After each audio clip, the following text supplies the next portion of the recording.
Out of the morning mist, she appears like a great ghost ship, back from some legendary campaign. But USS Missouri, BB-63, battleship of the Iowa class, is coming through Golden Gate to begin a new career in the United States Navy.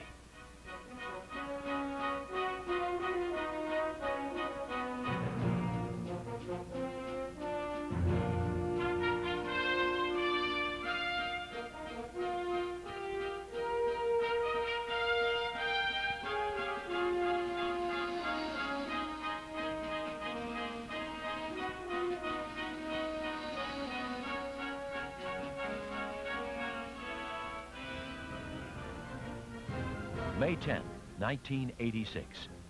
10,000 guests gather to watch her recommissioning.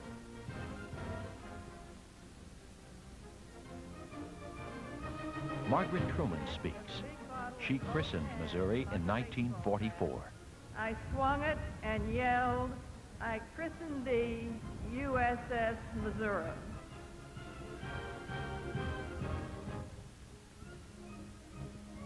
Secretary of Defense Weinberger addresses the ship's company. Captain Case, and officers and men of the Missouri, you have very important work to do, and you have a first-rate ship in which to do it. You and your shipmates throughout the fleet have been working far harder than most of our countrymen might ever comprehend. Everywhere that our national interest is involved, the Navy has been one of the most tangible instruments of that determination. He recalls the day more than 40 years ago when world attention focused on Missouri's quarterdeck. 1945. Then the Missouri's entire superstructure was filled with young, exuberant sailors, men who were now in somewhat later years, and who were then peering down at the main deck where all of the leaders of the nations that had gathered as allies in the war, World War II, on America's side, were awaiting the final surrender of Japan.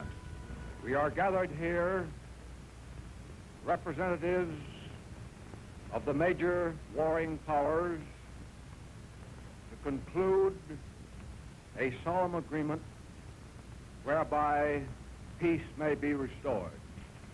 The men watching have endured 4 years of hard fighting, island to island, across the Pacific.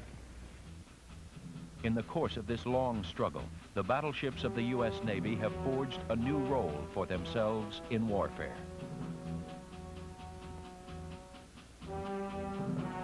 Early in the war, the key to victory at sea moved to the aircraft carrier and its flights of warplanes.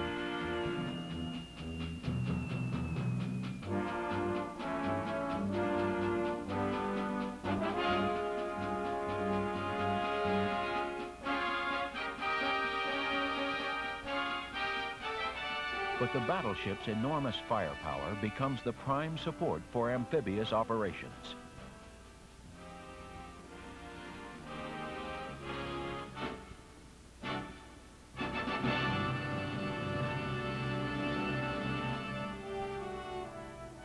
Radar has arrived. Electronic eyes extend the ship's vision to match the reach of its long-range guns. They pound beaches held by the enemy, pave the way for invasion.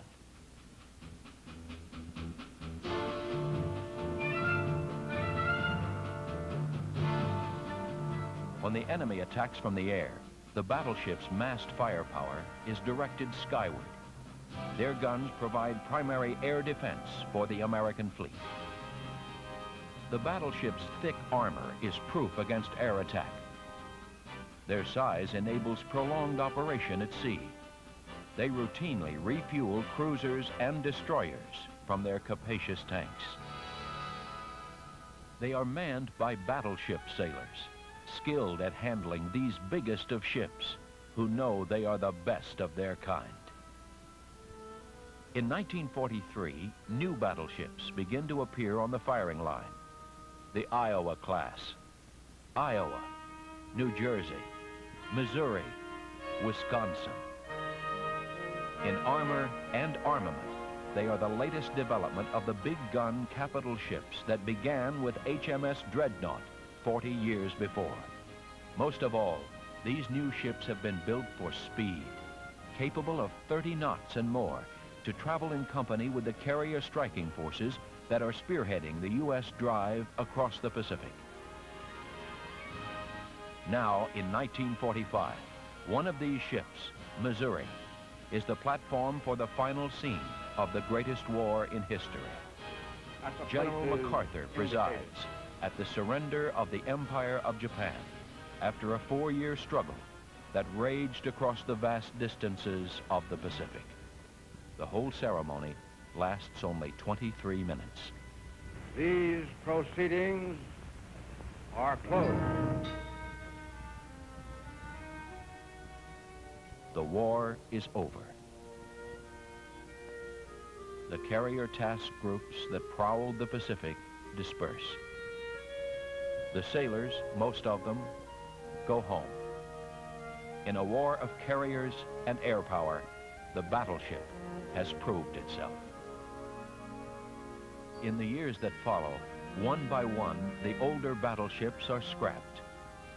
North Carolina, Alabama, Massachusetts, and the pre-war battleship Texas become honored memorials in their home states.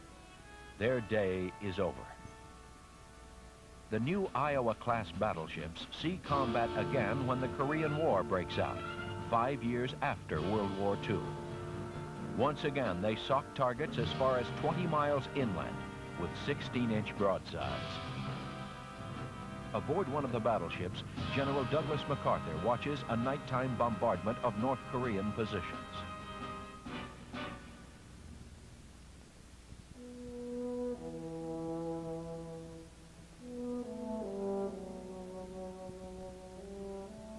During the years after Korea, all 4 Iowa-class ships, the only battleships remaining in the world, are mothballed.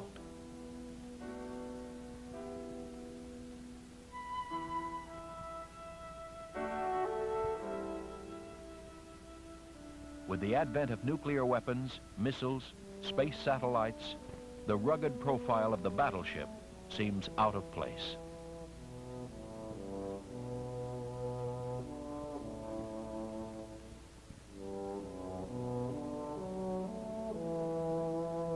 In remote anchorages with other mothballed ships, Iowa, Missouri, New Jersey, and Wisconsin await an uncertain future.